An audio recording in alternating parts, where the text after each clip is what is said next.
Hello guys! Hello mga kasisi! Kaniday siya ang trending nga sari-sari store nga cafe guys.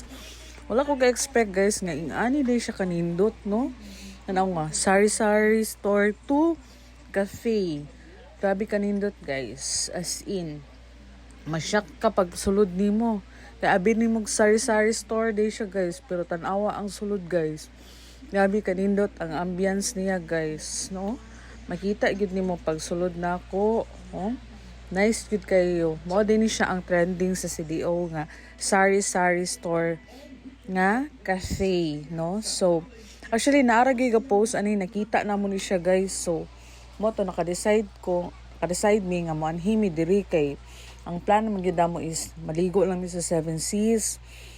So pag tan-aw na mo sa Facebook, gawas man tong nakita na mo na video nga na ay nag-post nga vlogger. So mao to nga ni anhimi diri. So awa guys akong anak. So pagkita pa lang niya sa mga cakes, sa mga pastries, murag ganahan na gid siya mukaon.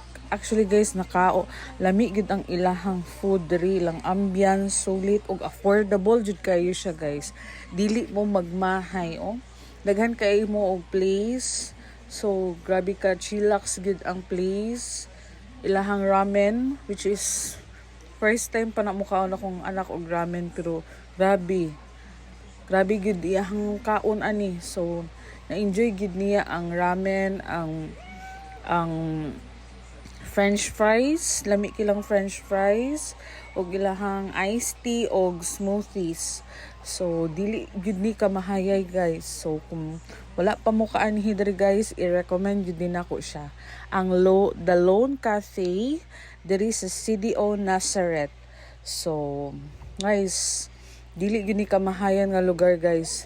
Aside sa daghan naman jud ko na adto ag cafe guys, medyo pricey gid kay ang ilahang mga food, pero kani siya guys kay sulit og affordable, no? So pwede ra gyud kay mo mag-date diri. So laga gyud ni guys, dili gyud ni kamahayan mga sisi bells. So salamat sa pag-watch sa akong video guys. I hope nag-enjoy mo. Thank you and God bless.